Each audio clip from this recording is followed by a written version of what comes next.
অষ্টম শ্রেণীর ছাত্রছাত্রীগণ, আজকের ক্লাসের জন্য তোমাদেরকে স্বাগত।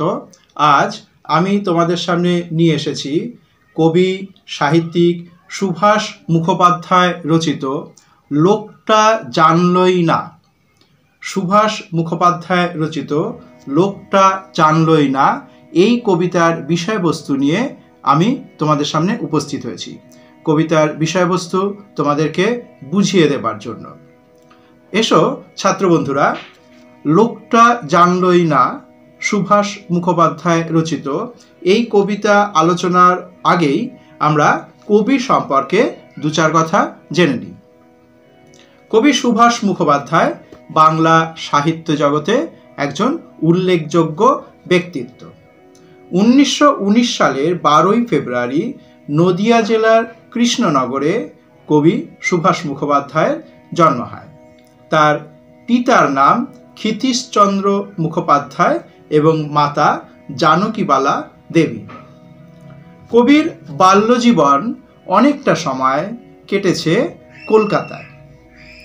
এরপর তার পিতা কার্য উপলক্ষে তিনি রাজশাহীতে বদলি হয়ে যান, পূর্ববঙ্গের রাজশাহী।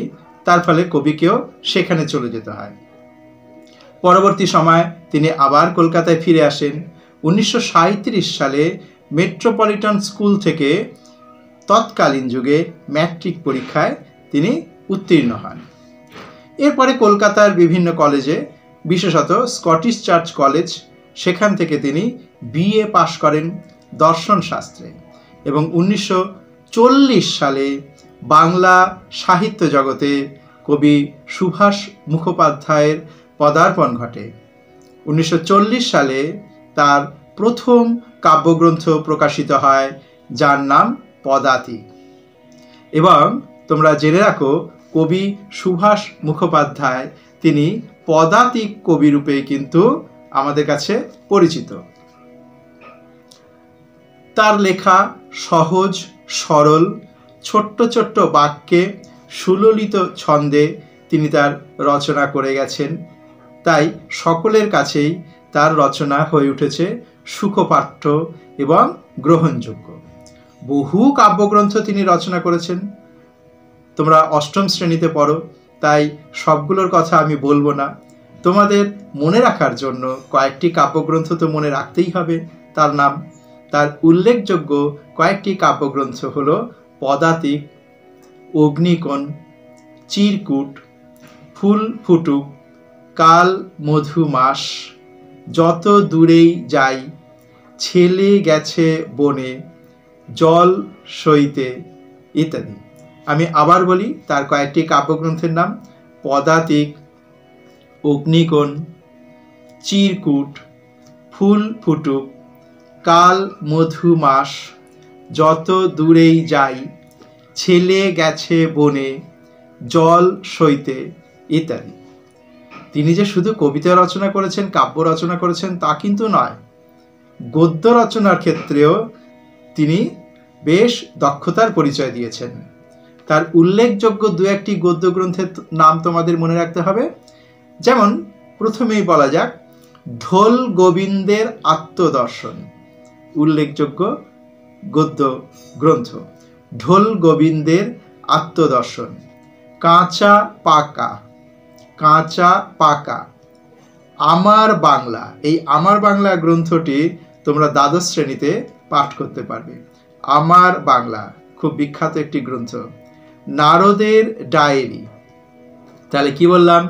ঢোল গোবিন্দের আত্মদর্শন, কাঁচা পাকা, আমার বাংলা, নারদের ডায়েরি ইত্যাদি তার উল্লেখযোগ্য গদ্যগ্রন্থ।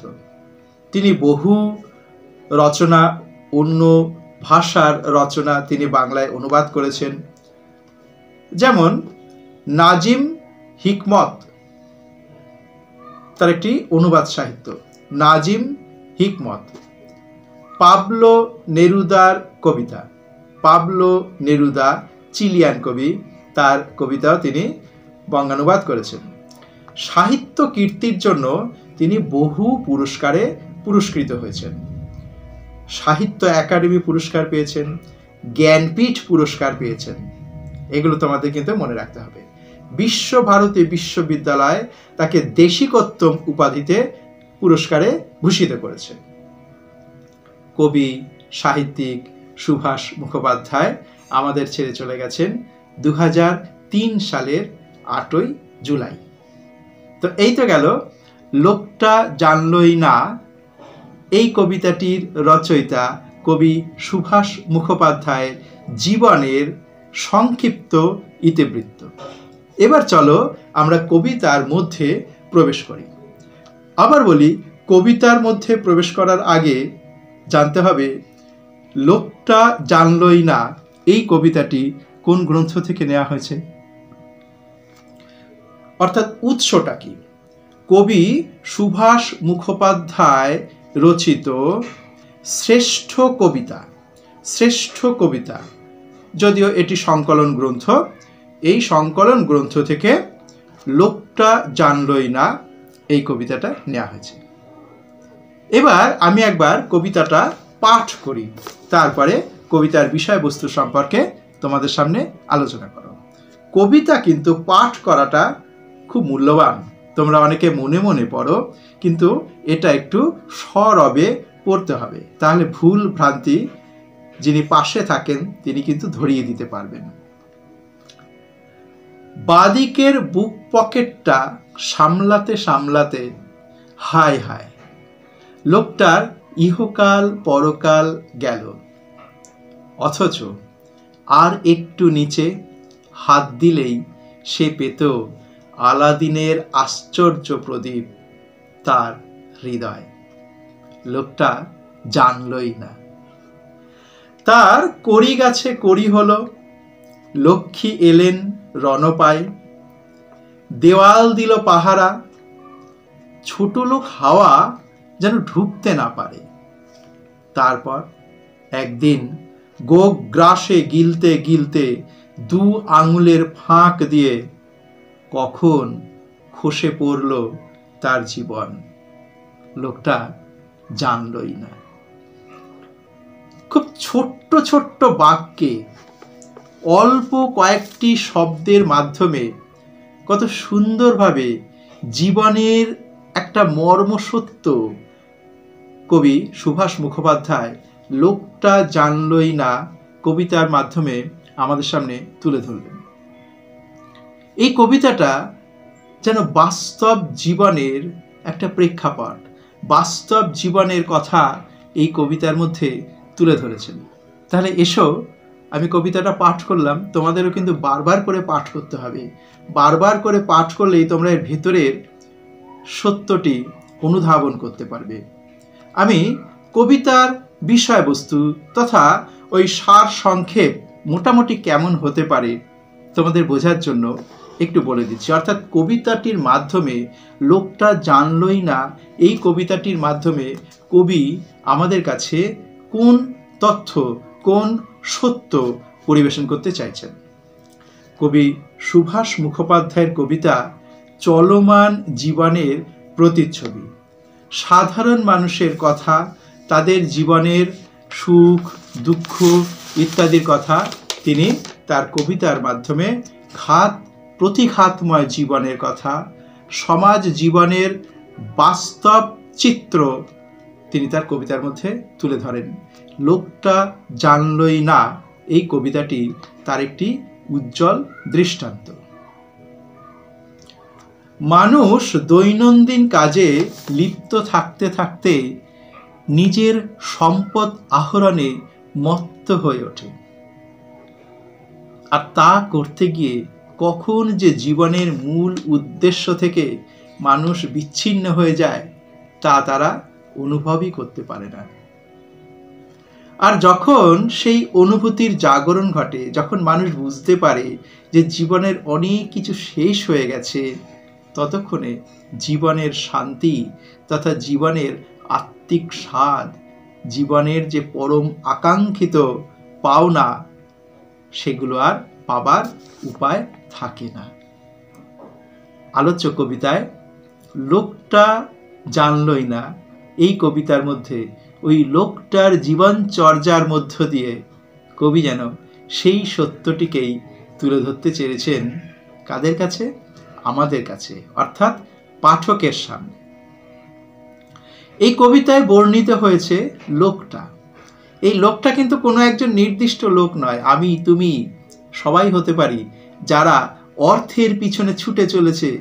জীবনে অর্থ ছাড়াও যে অন্য কিছু থাকে, আমাদের যে একটা মন আছে, আমাদের যে একটা হৃদয় আছে, এই যে বুক পকেটে অর্থটাকে রাখা হচ্ছে, কিন্তু এই বুক পকেটের নিচেই যে আমাদের হৃদয়টা আছে সেটা কিন্তু আমরা ভুলে যাই। অর্থের থেকেও কিন্তু এই হৃদয় অনেক বড়। আমাদের মান অভিমান, আমাদের চাওয়া পাওয়া, না পাওয়ার যন্ত্রণা, পেলে পরে তার আনন্দ, সকলের অনুভূতি ওই হৃদয় থেকেই কিন্তু আসে। কিন্তু আমরা সেই হৃদয়কেই, অনেক মানুষ সেই হৃদয়কেই অবহেলা করে, শুধু অর্থের তাগিদে, অর্থ পাবার জন্য আরও অর্থ, আরও অর্থ, আরও অর্থ, সেই অর্থের জন্য তারা ছুটে চলে। কবিতায় বর্ণিত ওই লোকটা ওই অর্থের সন্ধানে সারা জীবন কিন্তু লিপ্ত রইলেন। অর্থকেই জীবনের শ্রেষ্ঠ সুখ বলে তিনি মনে করলেন। আর তা করতে করতে কখন যে মানব হৃদয়টাই তার নিষ্ক্রিয় হয়ে গেছে, শূন্য হয়ে গেছে, তা তিনি বুঝতেই পারলেন না। তাই কবি বলছেন, লোকটা বুক পকেট সামলাতে সামলাতে এতটাই ব্যস্ত ছিল যে ওই পকেটের নিচেই থাকা হৃদয়ের সন্ধান তিনি পাননি। কবির ভাষায় কি বলতে পারি? বাদিকের বুক পকেটটা সামলাতে সামলাতে হায় হায় লোকটার ইহকাল পরকাল গেল।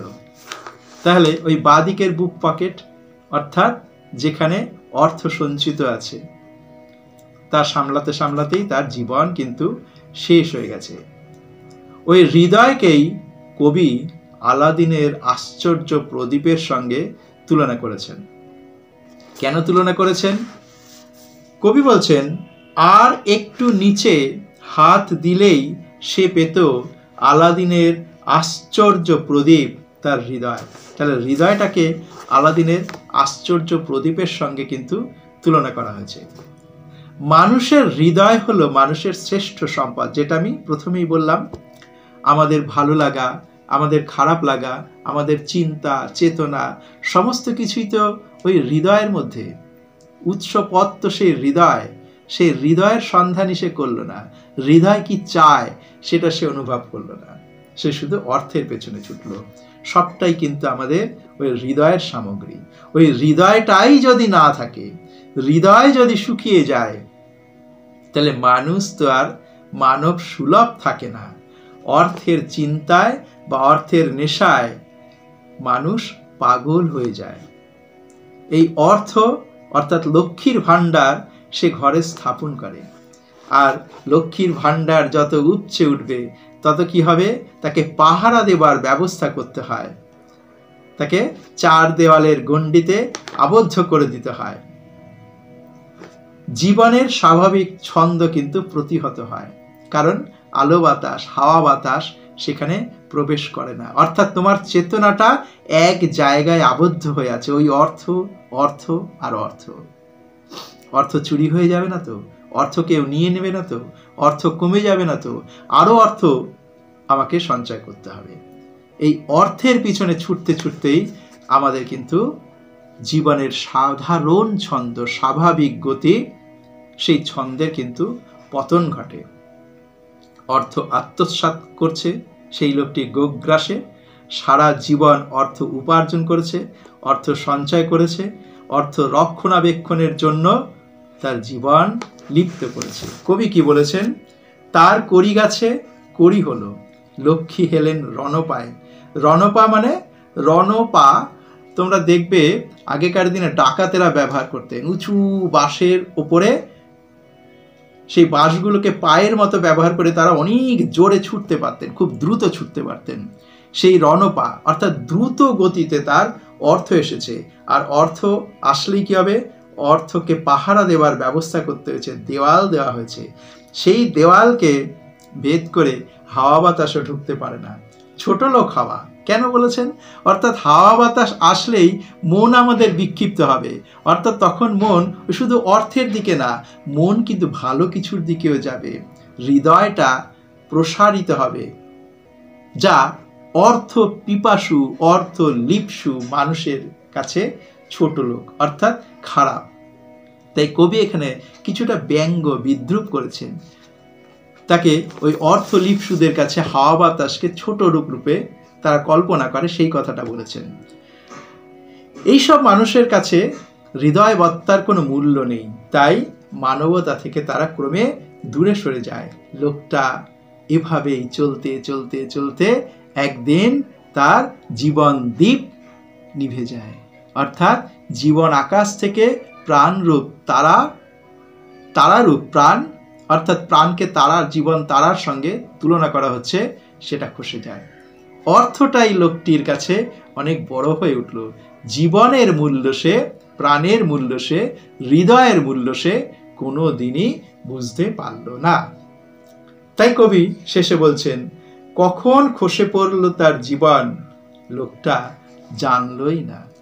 অর্থাৎ লোকটা অনুভবই করল না যে মানব জীবনের সব থেকে মূল্যবান সম্পদ হৃদয়ের ঐশ্বর্য, সেই সম্পদ প্রাপ্তি থেকে লোকটা বঞ্চিতই রয়ে গেল। তাহলে জীবনের মূল সত্য অর্থ নয়, জীবনের মূল সত্য হৃদয়বত্তা, সেই ব্যাপারটি লোকটা জানলই না।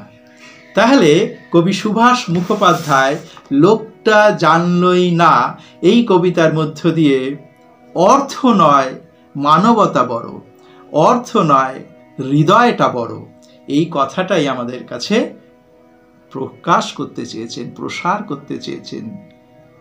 তাহলে ছাত্র বন্ধুরা, কবি সুভাষ মুখোপাধ্যায় রচিত লোকটা জানলই না কবিতার বিষয়বস্তুর আলোচনা আজ এখানেই শেষ করলাম। যদি সম্ভব হয়, যদি তোমাদের ইচ্ছে থাকে, তোমরা বলবে, এর প্রশ্নোত্তর নিয়েও আলোচনা করব পরবর্তী অংশে। তাহলে আজকে লোকটা জানলই না এই কবিতার প্রথম পাঠের আলোচনা এখানেই শেষ করব।